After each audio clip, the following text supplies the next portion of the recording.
and then go ahead and open it up for questions. First of all, appreciate each and every one of you guys being here. Great venue for our team. What a great opportunity provided by the Pirates. And we really look forward to continuing this down the road. The story of the game, there's no doubt. We've always preached and talked about pitching and defense, and Mr. Snyder has done a great job for them all year in the midweeks, and he was outstanding again today. Looking at 11 strikeouts, 7 innings, 3 hits, 1 run. The 1 run being the gentleman to my right here. But he was the ball game. You know, he kind of held us in check there early on. Their offense did a great job. I feel like they have an older ball club, 6 out of 9, I believe, in their starting lineup are juniors and seniors. And they are very talented in a number of different ways. They can drive the ball apart, they can hurt you with a speed game. And they kind of did a little bit of both there. They drove some balls in the gap, they used their speed. But again, they stretched the lead a little bit, but the story of the game was Nick Snyder, his 11 strikeouts. With that being said, I'll go ahead and open up for questions. Anybody have questions? Nico, can you describe the throw you got to the ball over the fence? It was pretty cool. Definitely grew up coming to the Pirate game, so to be able to play here tonight was pretty awesome. The guy to feel to knock out that home run in the second inning. I mean, just felt like any other game, really. I just saw a good pitch, and just put a good swing on it. Luckily, it went over the fence, but I mean, nothing really different from any other game.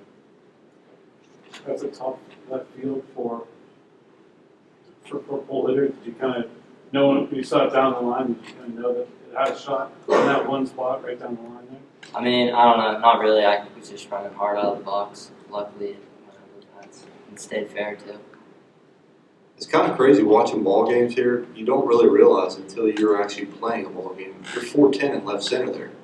And as you said, it's deep out there. In batting practice, it really served as a graveyard.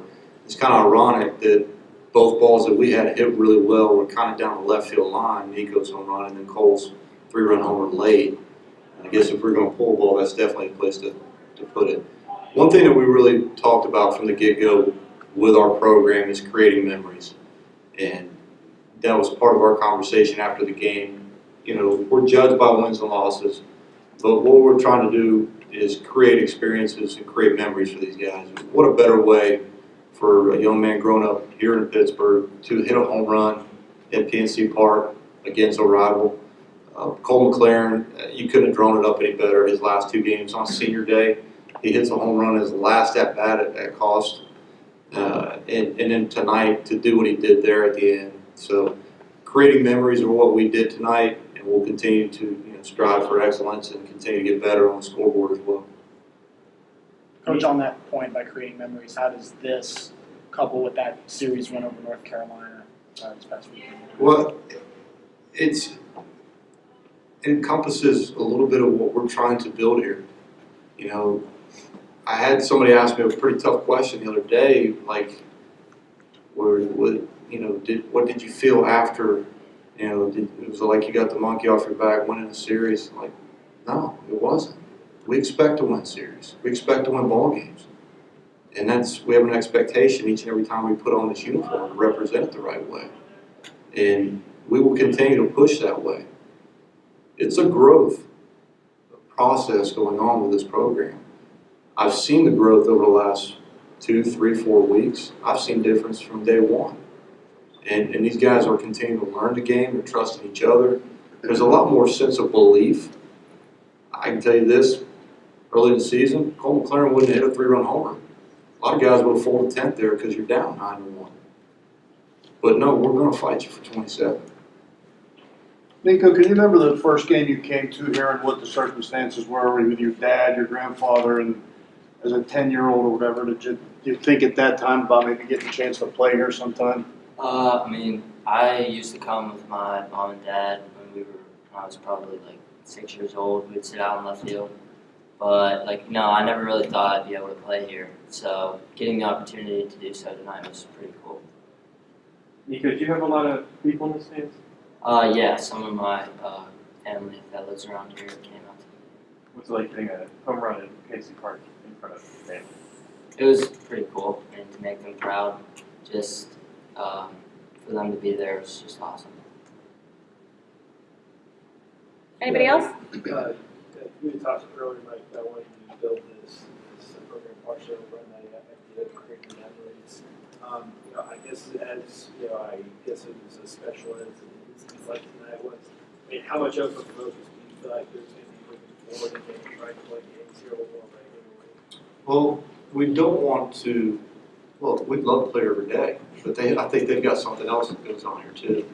And obviously, we've got a great relationship. Frank, Bob, Neil, they've done a great job of communicating with us, open arms, but we also have to fit within their schedule. And, they're great baseball minds, great baseball people, and we want to continue that. You don't want to, I don't want to say get greedy, but I'd love to play Penn State and West Virginia here every year. I really would, if the schedule works. And that has to work with the Pirates, but it also has to work with Penn State, it has to work with West Virginia. So there's a lot of scheduling that has to go on there. But it's about creating memories for these student athletes, and we can create them in a lot of different ways. Next year, we just so happen that our opening conference series is in Miami. We have spring break right after. We're playing in Tampa on Tuesday against USF. I'd love to be in Pirate City there on Monday, showing these guys what professional baseball has to go through so they can learn by watching some of the best out there. But having that relationship, they've been great. We look forward to the future of it. It was great to see both Frank and Bob in the stands tonight. We just want to continue to provide these opportunities for these young men and allow them to create memories like hitting a home run at PNC Park. Will you talk about playing Bradenton with the Pirates in the offseason? I would like to, but again, there's a lot of scheduling that goes involved with that. And they have to prepare their guys. There's scheduling that goes on with our guys as well. There's small windows to work with. I've been at other places before where, we played the Phillies or the Yankees. And, even back in the mid-'90s when I played at Florida State, we played the Marlins, like one of their first spring training. So it can happen, but there's a lot of small scheduling windows that have to work with that. And it has to be the right thing for them as well as us. Anybody else? All right, thanks guys.